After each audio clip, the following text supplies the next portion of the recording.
Doctor تیزی سے ہسپتال میں داخل ہوا، کپڑے تبدیل کیے اور سیدھا آپریشن تھیٹر کی طرف بڑھا۔ اسے ایک بچے کے آپریشن کے لیے فوری اور ہنگامی طور پر بلایا گیا تھا۔ ہسپتال میں موجود بچے کا باپ ڈاکٹر کو آتا دیکھ کر چلایا، اتنی دیر لگا دی، تمہیں پتہ نہیں میرا بیٹا کتنی سخت اذیت میں ہے، زندگی اور موت کی تلاش میں ہے، تم لوگوں میں کوئی احساس ذمہ داری نہیں ہے۔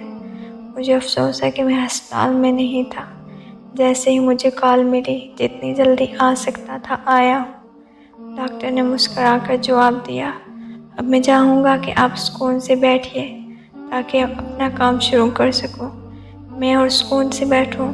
اگر اس حالت میں تمہارا اپنا بیٹا ہوتا، کیا تم سکون سے بیٹھتے؟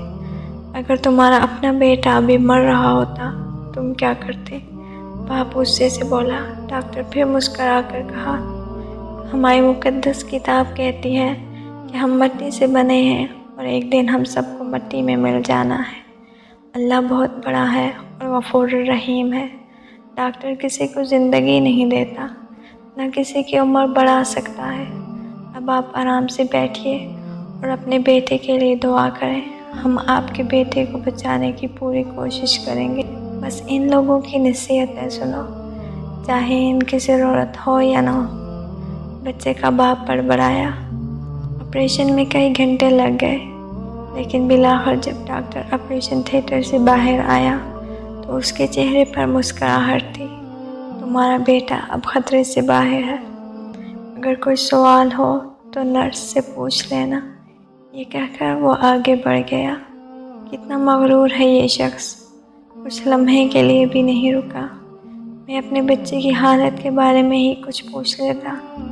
بچے کے باپ نے ڈاکٹر کے جانے کے بعد نرس سے کہا۔ نرس نے روتے ہوئے جواب دیا، اس کا بیٹا کل ایک ٹریفک حادثے کا شکار ہو گیا۔ جب ہم نے اسے آپ کے بیٹے کے لیے کال کی تھی تو وہ اس کی تدفین کر رہا تھا، اور اب جب کہ آپ کے بیٹے کی جان بچا لی ہے تو دوبارہ تدفین مکمل کرنے گیا ہے۔ کبھی کسی پر بیجا تنقید نہ کرو، کیونکہ تم نہیں جانتے کہ دوسرے کی زندگی کیسی ہے اور کن کن مشکلات میں مبتلا ہے۔